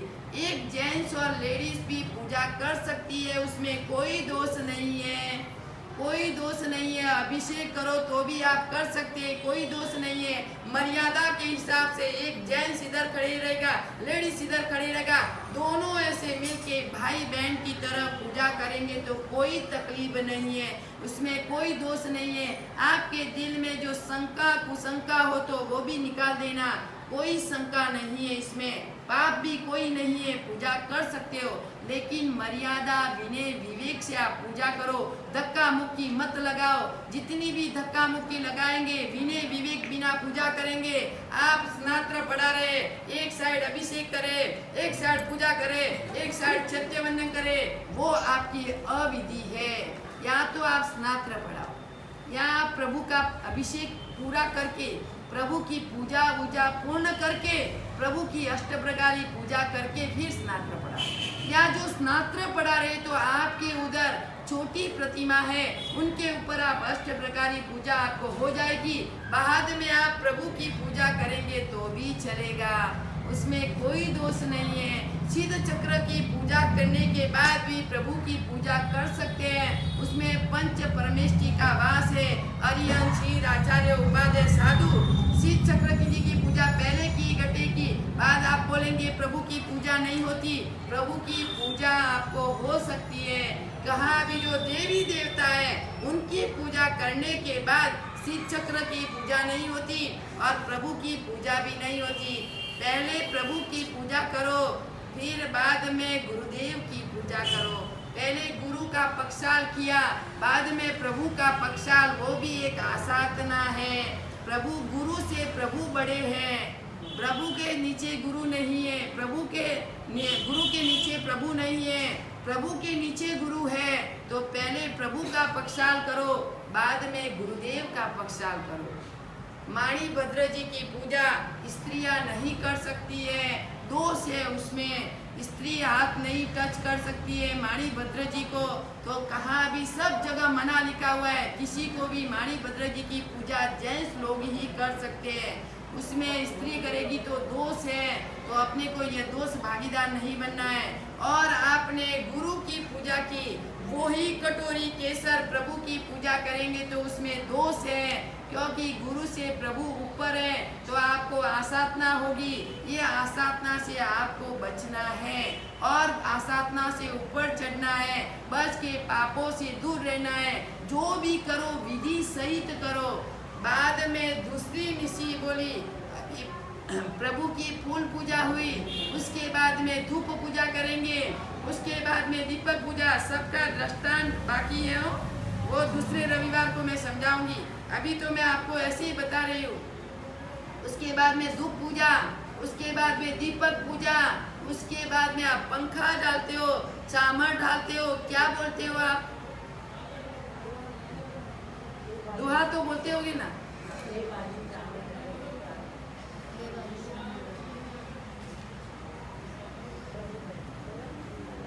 दर्पण पूजा रखो, दो बोलो, बोल दो कुछ बराबर। पंखा, पंखो डालो जाए, पंखा अग्नि कोणे पंखा लई, एक यौवना रयन पे पंखो हाथ, चलत शिविका गावती, सर्व सहेली साथ। चामर पूजा बराबर, तो बे बाजू चामर ढले, यानी कि प्रभु के दर्शन करने के लिए पंखा, दर्पण हाथ में लेते हो। आप दर्पण किस लिए लेते हो? दर्पण किस लिए लेते हो? दर्पण को प्रभु का प्रतिबिंब देखना है, आपका मुंह नहीं। कोई लोग तो अपना मुंह देखते हैं, मेरा बराबर तो है चेहरा, बराबर चेहरा दिखता है। अरे प्रभु के प्रतिमा को देखना है, प्रभु का प्रतिबिंब देखना है।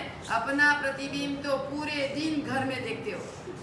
प्रभु के सामने तिलक लगाते हो ना, अपने मस्तक पे तिलक, अपना चेहरा प्रभु के दर्पण में नहीं देखना है। तिलक लगाओ तो भी नहीं देखना, कपड़े भी नहीं देखना, ऐसा कपड़ा ऐसा मुंह है वो भी नहीं देखना। सिर पर अपने को आंख मिच के ऐसे धारण करना, प्रभु तेरी आज्ञा शिरोधार्य मैं तिलक करती हूँ, बस।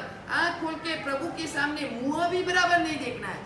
तिलक लगाने जगह जितनी ही जगह, वो जगह को ही देखना है, पूरा मुँह प्रभु के दर्पण में नहीं देखना है। आज्ञा शिरोधार्य करके आगे गए तो जो भी प्रभु की आज्ञा है वो शिरोधार्य। उनका जो विनय विवेक आपको टूट गया तो वो प्रभु की पूजा आपको नहीं कहलाएगी। कितना प्रभु के 10 स्त्री का, अजी तो चौथा स्त्री के 10 स्त्री का पालन करते करते तो 1 घंटा, 2 घंटा, 4 घंटा, 5 घंटा, इतना विस्तार है उनका। और आप तो 1 सेकंड में, हम लोग इधर जाते दर्शन करते, आधे रास्ते में तो कोई बाइक के ऊपर व्यक्ति मिला मेरे को, हम पहुंच नहीं पाए, तब तक तो वो दर्शन करके आ गया। अरे उसने क्या किया? हाथ जोड़ा नहीं जोड़ा, धूप धानिया लगाया, धूप इतना किया। अरे जो भी धूप पूजा में जो धूप सलग रहा है, सलगा हुआ है, तो आपको दूसरा धूप नहीं लेना है। पहले नंबर में तो सद्रव्य से ही करना है। और जो मंदिर का वापरो तो उपयोग रखो, मंदिर का वापरो तो उपयोग। कोई लोग तो इतनी बड़ी बड़ी साली लेके अरे धूप धूप धूप जाने करते। क्या करना है? प्रभु को जाने जगाना है, ऐसे धूप करती, ऐसे इतनी धूप की साली लेके। अरे अपने घर का तो लाना नहीं है, स्वद्रव्यों से तो पूजा करना नहीं है। और जो भी पूजा करते हो मंदिर का उपकरण से, मंदिर की वस्तुओं से तो कम उपयोग तो रखो। देव द्रव्य का पाप लगता है, उपयोग रखो। जितना उपयोग रखेंगे उतना आपको फायदा है। उसमें आपको दोष है, जो दूध से लग रहा है तो उससे आप धूप पूजा करो। दीपक है तो उससे दीपक। और पहले नंबर में अखंड दीपक है आपके। अखंड दीपक गंबारा में है। भंडार के ऊपर नहीं चलेगा। अखंड दीपक गंबारा में होना चाहिए। अरे आप एक सेकंड, अखंड दीपक को उठा नहीं सकते बराबर। अखंड, एक सेकंड, अखंड दीपक का चढ़ावा कितना आया? 2 लाख। 2 लाख। लेकिन प्रभु को अखंड दीपक आप उठा नहीं सकते। उनका प्रभाव कैसे बढ़ेगा? जब प्रभु का जो नासिका है, उन नासिका के दृष्टि में प्रभु का अखंड दीपक रहना चाहिए। आप अपने गंबारे में एक रेडीमेड मिलता है इतना, कोई भी लगा दो पाटिया और उसके ऊपर आप अखंड दीपक लगाओ। रोज अखंड दीपक सुलगना चाहिए। आप तो अखंड दीपक भंडार में, कोई अखंड दीपक प्रभु के सामने, कोई अखंड दीपक दूसरे के सामने, ऐसा अखंड दीपक नहीं चलता है। जब एक सेकेंड, जब हमारे बारामती में चातुर्मास हुआ, कहीं आचार्य लोग चातुर्मास करके चले गए थे। 15 साल के बाद वापस हमारा चातुर्मास हुआ। मैंने बोला, सांडेरा वाले, क्या नाम था, लालचंद जी करके थे, वही अध्यक्ष थे हमारे रिलेटिव में ही है कोई। बोला, भाई लालचंद जी आप ट्रस्टी है, आपके मंदिर में अखंड दीपक कहाँ है? गुरुदेव कभी करवाया ही नहीं। इतने आचार्य भगवंत आए, अखंड दीपक तो है ही नहीं। अरे इतना बड़ा अखंड दीपक बनाया और बड़ी ठाट बाट से हमारी हाथों से अखंड दीपक उधर रखा है। आज भी वो अखंड दीपक 13 साल बाद में भी मौजूद है। उसके बाद में उसको साधारण खाते की टिप नहीं आ रही थी। गुरुदेव क्या करे, रोज घाटा है, रोज तकलीफ है। आप ऐसे करो, माणी भद्र का चढ़ावा अलग बोलो, माणी भद्र का चढ़ावा बोलो, घंटाघर महावीर का चढ़ावा बोलो, आपको साधारण खाते की टिप आ जाएगी। अरे चढ़ावा बोला 6 लाख 7 लाख 8 लाख, जो माणी भद्र के भक्त हैं 10 लाख। रोज रोज आज 13 साल से भी वो चढ़ावा चल रहा है। अभी भी वो याद करे, गुरुदेव आप आए, बहुत अच्छा करके गए। आपके इधर अखंड दीपक तो अवश्य मेव चाहिए। अखंड दीपक भंडार के ऊपर नहीं रख सकते। अखंड दीपक जब भी प्रभु की प्रतिमा है, उसकी नासिका है, उन नासिका के दृष्टि में प्रभु की नासिका दृष्टि है, वो अखंड दीपक के ऊपर पड़नी चाहिए। अखंड दीपक के कोने में प्रभु की नासिका है, उसकी साइड में इतना रखना चाहिए। जैसा भी आपको जो रेडीमेड मिलता हो अखंड दीपक ऐसा होता है, एक पाटिया लगा दो उधर, एक लादी के कोई भी पाटिया, उसके ऊपर आप एक अखंड दीपक रखो। वो दीपक आप उठा नहीं सकते। प्रतिष्ठा करवाई तब अखंड दीपक रखा होगा ना आपके। प्रतिष्ठा करवाई तब अखंड दीपक नहीं रखा, हाँ तो फिर कहाँ गया? अरे भगवान 3 तो 100 है, खूना में भी आप अखंड दीपक रखे। आप विचार कर जो एक सेकेंड। अरे अखंड दीपक तो अवश्य में प्रभु का प्रभाव क्यों नहीं पड़ रहा है? प्रभु का स्वरूप में तेज क्यों नहीं है? पहला माय तो प्रतिष्ठा वापड़ी बनना है हम पहला माय तो प्रतिष्ठा हुआ पड़ी। अखंड दीपक ने थी उठावेश नहीं हकता। 3 भगवान का जन्म माय तो अखंड जो भी हम लोग नोरता में के भी जाप करते हैं अखंड दीपक, जो अखंड दीपक लगाएंगे तो 9 दिन 10 दिन तक अखंड दीपक वो का वही रहेगा। उनको उठा नहीं सकते। उनको स्थापन करने के बाद मंत्र अक्षरों से जो स्थापन किया था गुरुदेव ने, उन गुरुदेव का अखंड दीपक आपने क्यों उठाए? वो गलत है। प्रभु का स्वरूप, प्रभु का प्रभाव, प्रभु का तेज इसलिए नहीं है आपके प्रभु काले पड़ गए हैं। प्रभु का स्वरूप घट गया है, प्रभु की प्रतिमा का तेज घट गया है। कितनी प्रतिमा कहाँ कैसी प्रतिमा होती है, अपन लोग दर्शन करते ही रह जाए, इतना आनंद आता है। और प्रभु के प्रतिमा के ऊपर तेज नहीं है, क्योंकि अखंड दीपक का प्रभाव बहुत भारी है। आपको अखंड दीपक रखना है। आप विचार करना, विचार करके आप लगाओ। एक उधर कोई भी एक लादी लगा के एक अखंड दीपक लाओ। रेडीमेड अखंड दीपक मिलता है, उन रेडीमेड अखंड दीपक में इतना बड़ा आता है वाट का, उसको रोज रात और दिन चलना ही चाहिए, तो ही प्रभु का प्रभाव पड़ेगा। अंदर ऊपर है, देखो बोले दिया ऊपर है। दीपक चालू से है भंडारा माता दीपक चालू है पर उठा में नहीं लगता।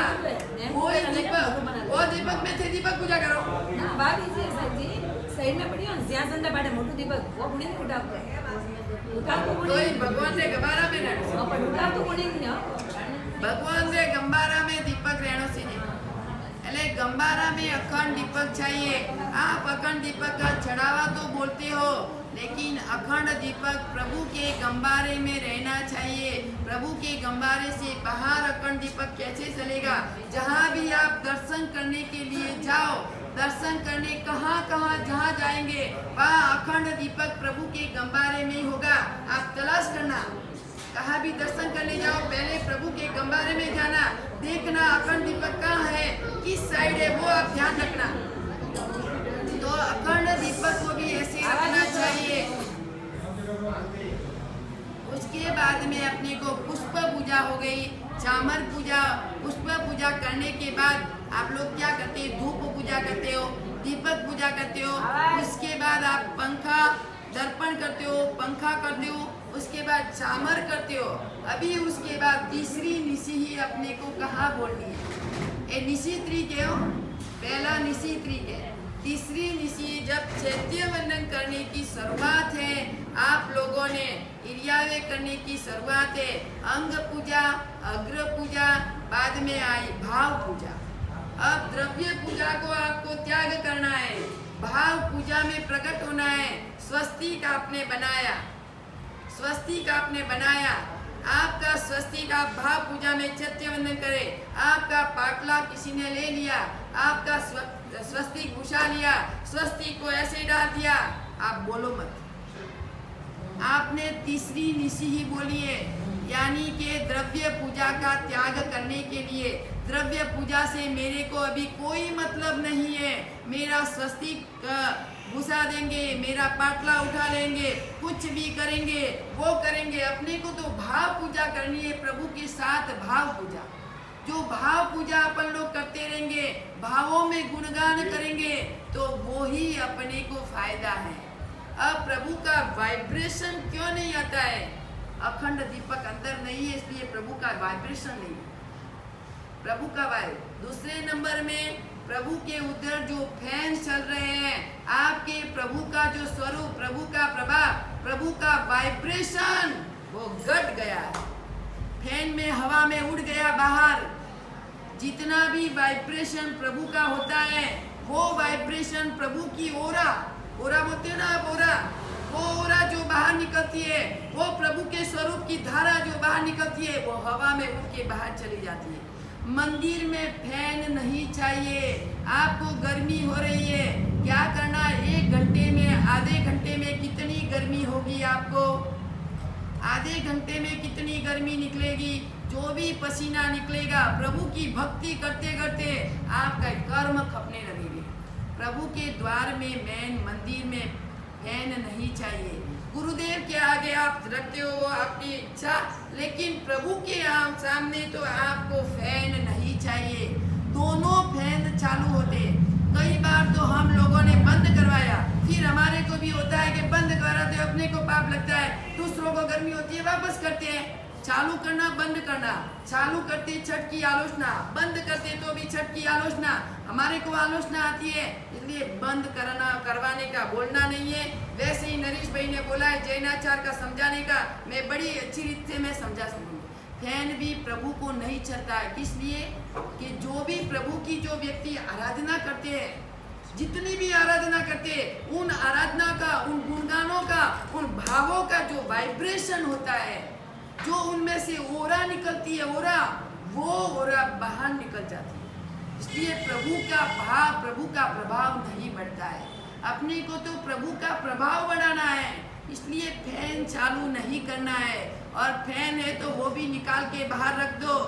आपको 1 घंटे में कोई आप मर नहीं जाएंगे। आप वैसे ही कहाँ भी जाते हैं, बैंक में जाते हैं, जहाँ जाते हैं, इतनी लाइन लगा के खड़े रहते हैं, तो फिर आपको गर्मी नहीं लगती? धूप एसी चालू है, बराबर एसी चालू है, अरे धूप में भी खड़ा रहना पड़ता है, तो फिर आप खड़े नहीं रहते? कहाँ भी जाएंगे, सब जगह एसी कहाँ लाएंगे आप? सब जगह एसी कहाँ लाएंगे? तो प्रभु के सामने फैन को चालू आज से भी कोई नहीं करना।